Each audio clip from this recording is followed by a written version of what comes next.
ಪ್ರತಿಯೊಬ್ಬ ಮನುಷ್ಯನ ಆಸೆ ಆಕಾಂಕ್ಷೆಗಳು ಬಹಳ ಕಡಿಮೆ ಇವೆ. ಹೊಟ್ಟೆ ತುಂಬ ಊಟ, ಕಣ್ತುಂಬ ನಿದ್ದೆ, ಮೈ ತುಂಬ ಬಟ್ಟೆ ಹಾಕೋಬೇಕು, ಒಂದು ಸೂರಿರಬೇಕು, ಮನಸ್ಸು ಮತ್ತು ಶರೀರ ಆರೋಗ್ಯವಾಗಿರಬೇಕು ಅಂತಲೇ ಬಯಸ್ತಾನೆ.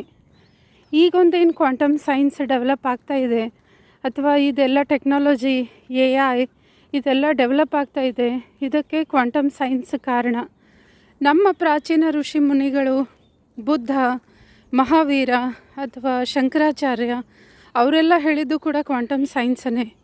ಆದರೆ ಅವರು ಮನುಷ್ಯ ಮತ್ತು ಇಡೀ ಬ್ರಹ್ಮಾಂಡ ಕುಲಕ್ಕೆ ಒಳಿತಾಗಲಿ, ಕಲ್ಯಾಣ ಆಗಲಿ ಅನ್ನೋ ಒಂದು ಉದ್ದೇಶದಿಂದ ಹೇಳಿದರು.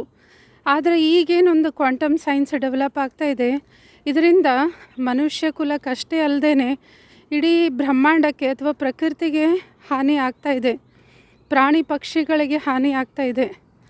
ಅದನ್ನು ನಾವು ಅರ್ಥ ಮಾಡಿಕೊಂಡು ನಾವೇನು ಬಯಸ್ತಾ ಇದ್ದೀವಿ, ಆ ಒಂದು ಶಾಂತಿ ನೆಮ್ಮದಿ ಎಲ್ಲಿ ಇದೆ ಅನ್ನೋದನ್ನು ಅರ್ಥ ಮಾಡಿಕೊಂಡು ಆ ರೀತಿ ನಮ್ಮ ಜೀವನ ಶೈಲಿಯನ್ನು ಅಳವಡಿಸ್ಕೊಳ್ಳೋದು ತುಂಬಾ ಅಗತ್ಯ ಇದೆ.